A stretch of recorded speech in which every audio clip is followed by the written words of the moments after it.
Good morning दोस्तों। ये हमारा थर्ड डे है उज्जैन का। और ये देखिए सुबह के 4:30 बजे हैं, हम लोग उठ चुके हैं क्योंकि हमारा रास्ता आगे 150 किलोमीटर जो है नर्मदा नदी और ओंकारेश्वर का था, महाकाल से। तो ये मैं दिखा रही हूँ, सामने कोई धर्मशाला है टेकचंद महाराज की, और जिस होटल में हम रुके थे उस होटल का व्यू भी आपको दिखा रही हूँ। तो फाइनली हमारी गाड़ी आ गई है और ये देखिए सामने से बेटी आ रही है सामान उमान लेकर के, और हमारा गाड़ी में सामान रखा जा चुका है और हम लोग निकल चले हैं ओंकारेश्वर की तरफ। तो ये सुबह सुबह देखिए आप, ऑलमोस्ट पूरा बाज़ार बंद है। कोई आने जाने वाले या जैसे हमारे जैसे कोई यात्री होंगे जिनको इधर से उधर जाना है, तो यहाँ से हम धीरे धीरे अपना जो मैप में अपनी मंजिल सेट करके और उसी के हिसाब से गलियों में से मुड़ते हुए निकलते हुए और निकलने जा रहे हैं धीरे धीरे अपने आगे रास्ते के लिए, क्योंकि हमारे लिए भी नया, हमें भी नहीं पता है कि किधर से जाना है किधर से आना है। और इतनी सुबह सुबह कोई बताने वाला भी नहीं मिलेगा यहाँ पर। मान लो दिन हो तो दुकान वुकान पे कोई बता भी दे। तो हम यहाँ से बस अब निकल चुके हैं और चौड़ा रास्ता आ गया है। जो भूल भुलैया थी, भीड़ा बाजार था, वो वहीं रह गया और हमने अपनी बिल्कुल मंदिर के आसपास के एरिया में ही अपना होटल बुक किया था, ताकि हम लोग पैदल भी जा सकें या हमें मतलब ज़्यादा दूर से नहीं आना पड़े। अगर आप थोड़ा सा मंदिर से दूर लेंगे तो आपको सस्ते में भी होटल मिल जाएंगे, और थोड़ा पास लेते हैं तो देखो आपको पता है हर चीज़ का एक्स्ट्रा लेते हैं। और ये देखिए रास्ते में अभी सूरज देव निकले नहीं हैं, पर हल्की सी उनकी लालिमा और बादलों के बीच में से उगते हुए कितना सुंदर ये नज़ारा है प्रकृति का। ये देखिए खजूर के पेड़ों के बीच में से ऐसे लग रहा है जैसे कोई, मतलब हम किसी हिल स्टेशन की तरफ जा रहे हैं। और यकीन मानिए एमपी बहुत सुंदर है, बहुत सुंदर है, राजस्थान की तरह घूमने के लिए वहाँ पर। तो अब हम निकल चले हैं, आप देखिए पहुँचते हैं। बीच में पहाड़ भी आ रहे हैं और दोनों तरफ हरे भरे पेड़ भी हैं, हरियाली बहुत है यहाँ पर। और एक मौसम भी अभी थोड़ा अच्छा था। तो ये आ गया इंदौर शहर, जिसको मेरे ख्याल से इंडिया के शायद खूबसूरत शहरों में से, यानी साफ़ सुथरा शहरों का भी शायद अवार्ड मिला है। और कितनी सुंदर सुंदर हवेली है इंदौर में, और देखिए कितना अच्छे से है यहाँ पर, कोई कचरा वचरा नहीं है। काफ़ी देखने से ही लग रहा था कि हाँ साफ़ सुथरा शहर है। तो अभी हम रेड लाइट के ऊपर यहाँ पर रुके हुए हैं, जैसे ही लाइट ग्रीन हो जाएगी हम निकलेंगे। फिर आगे देखिए बादलों के बीच में से सूरज देव आँख में चोली खेलते हुए, और ये आ गए हैं खेत वेत। और ये रास्ता है 155 किलोमीटर एक तरफ का है जाने का, और फिर वहाँ पर घूमेंगे रुकेंगे उसके बाद वापस आएंगे। यानी कि 155 किलोमीटर हमारे को 5 घंटे पहुँचने में लगे थे, क्योंकि रोड बहुत ख़राब था। इसलिए अगर आप कभी भी जाएं तो वहाँ पर एक दिन का आप ओंकारेश्वर में रुकने का बनाना, वरना परेशान हो जाएंगे। हम लोगों को शाम को 5 तो वहीं बज गए थे। सोचिए हम सुबह 4:30-5 बजे निकले थे और शाम के 5 बजे तक हम वहाँ गए हैं और वापस आए हैं। और फिर हमने वापस अपने इधर का रास्ता भिवानी का तय किया। और मैं तो आसमान में भगवान की कुदरत के नज़ारे देख देख करके मुझे बड़ा अच्छा लग रहा था कि कितना सुंदर लग रहा है। और आप ऐसे में कोई भजन है या कोई गाना है, पुरानी फिल्मों के सॉन्ग सुनते जाएं तो बहुत अच्छा लगता है। ये देखिए दूर से आपको पहाड़ दिख रहे होंगे दोनों तरफ, इधर भी सेम वही नज़ारे थे। और ये अब थोड़े से 9:10 का टाइम हो चुका है, 9 बजे का। तो और इस घाटी में आप देखिए कितने मोड़ हैं, एकदम से बहुत खड़े खड़े मोड़ हैं। और ये ऊपर से हमें, यानी कि हम जो उज्जैन से और ओंकारेश्वर जा रहे हैं, तो आप देखिए नीचे की तरफ कितने मोड़ नीचे की तरफ लेके हमें जा रही है। यानी कि हम इससे पहले काफ़ी, और शायद खंडवा डिस्ट्रिक्ट में मेरे हिसाब से ये जो ओंकारेश्वर है ये पड़ता हो, कंफर्म नहीं हूँ पर मुझे थोड़ा सा ध्यान है। और अगर मैं गलत हूँ तो आप मुझे बता देना। और ये देखिए इधर भी पहाड़ हैं, और शायद जिनकी वो बीड़ी वीडी बनती है ना, तेंदुल के पेड़ या ढाक क्या है, उनके पेड़ लगे हुए हैं इनके बीच में। और यहाँ से आप थोड़ा सा सेफली चलाते हुए और अपना मंजिल की तरफ जब पहुँचेंगे तो आपको बड़ी खुशी होगी, क्योंकि आगे का जो आप व्यू देखोगे ना वो बहुत सुंदर है। मैं भी देखने के लिए ऐसे हो रही थी कि भाई हमें क्या, मतलब इतनी दूर जा तो रहे हैं, कहीं हम ऐसे ही नहीं मतलब परेशान हो जाएं। पर सच में जब वहाँ पर हम पहुँचे और देखा उनका वहाँ का नज़ारा तो बड़ा मन किया। तो धीरे धीरे ये देखिए चलते चलते हम लोग धीरे धीरे गपशप करते हुए अपने चले जा रहे हैं और ये सोच रहे हैं कि वहाँ जा कर के हम कोशिश करें कि जल्दी से जल्दी हम वहाँ के दर्शन निपटा करके और हमें वापसी भी करनी है। तो ये देखिए दोस्तों, आ गई है हमारी माँ नर्मदा। कहते हैं गंगा के तो नहाने में जो है पाप धुल जाते हैं और नर्मदा के दर्शन करने से ही सारे पाप कट जाते हैं। और बहुत ही खूबसूरत और इतनी मतलब पानी साफ, शिप्रा का पानी तो देखो बहुत मतलब ऐसा दूषित सा हो चुका था क्योंकि पानी नहीं था शिप्रा नदी में। और यहाँ पर आप देखिए कितने चौड़े चौड़े इसके ऊपर बांध बने हुए हैं और चौड़ाई में भी ये नदी काफ़ी है।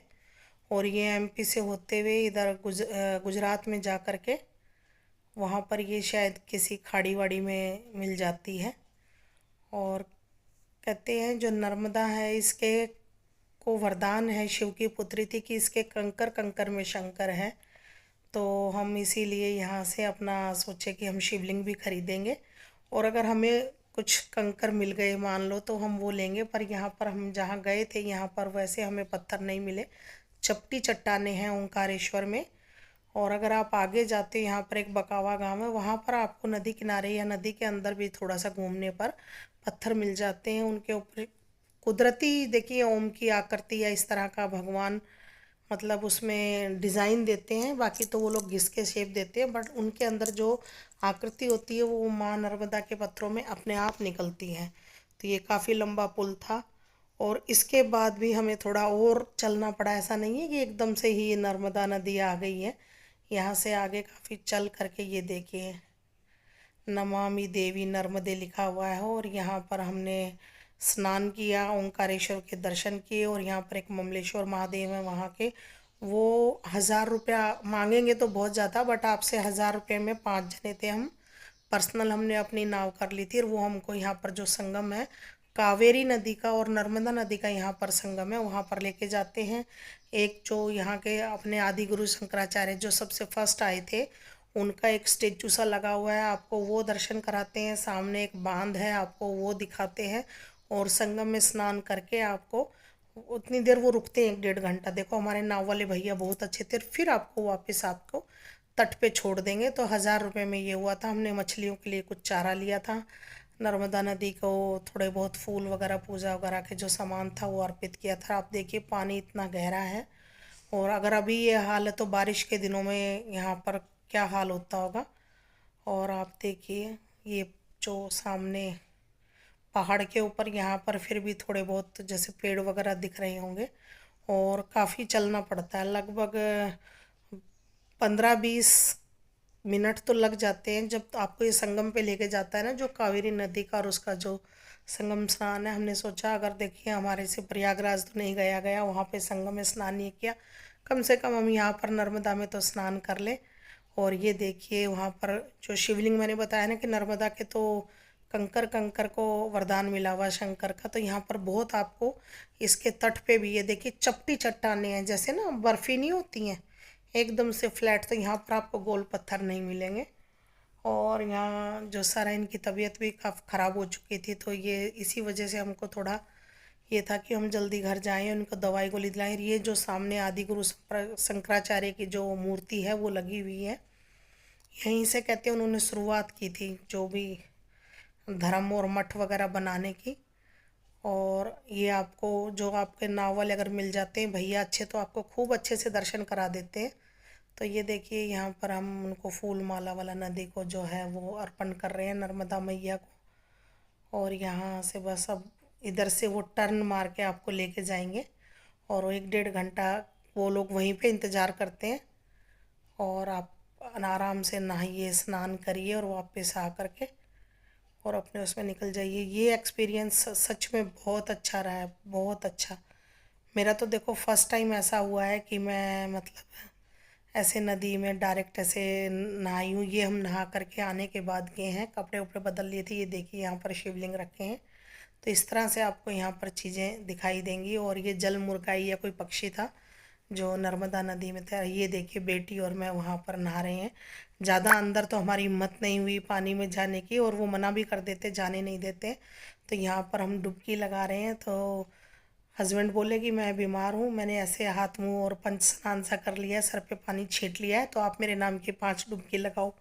तो मैंने 5 डुबकी इनके नाम की लगाई, 5 डुबकी बेटे के नाम की लगाई।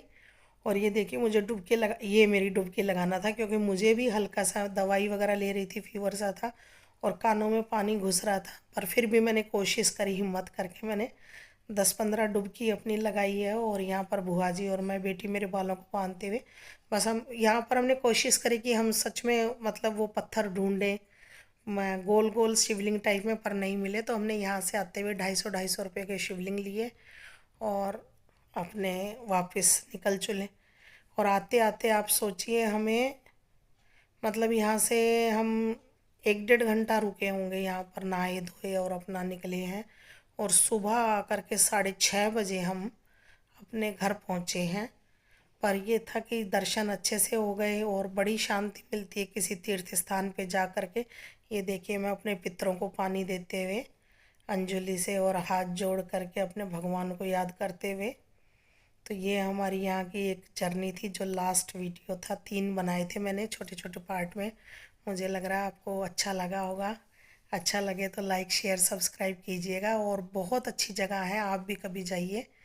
ये देखिए काफ़ी लोग आए हुए थे, ऐसा नहीं था हम ही थे, बहुत लोग यहाँ पर आए हुए थे घूमने के लिए। और ये सामने जो बांध है वो बना हुआ है। आपको मैं बताऊँ, ये चट्टानें बहुत नुकीली हैं, बहुत ज़्यादा नुकीली हैं, पैर वैर कटने का डर रहता है। और ये हमारी वोट वापस हमें यहाँ पर लेके आ गई थी। तो ये इस तरह से काफ़ी मेहनत से इसको देखिए बीच में एकदम किनारे के पास लेके आते हैं। और अगर बैठते हैं ना उस समय भी बहुत डर लगता है, और उतरते समय भी, क्योंकि वो बोट है ना ऐसे हिलती रहती है। तो ऐसा लगता है कि अभी गिरे, अभी पीछे गई आगे आई, पीछे गई आगे आई। पर हमारे नर्मदा मैया के बहुत अच्छे से दर्शन हो गए दोस्तों। और हम वहाँ पर 2 रात और 3 दिन रुके थे। ये वापसी में देखिए हम अपना चल पड़े हैं घर की तरफ।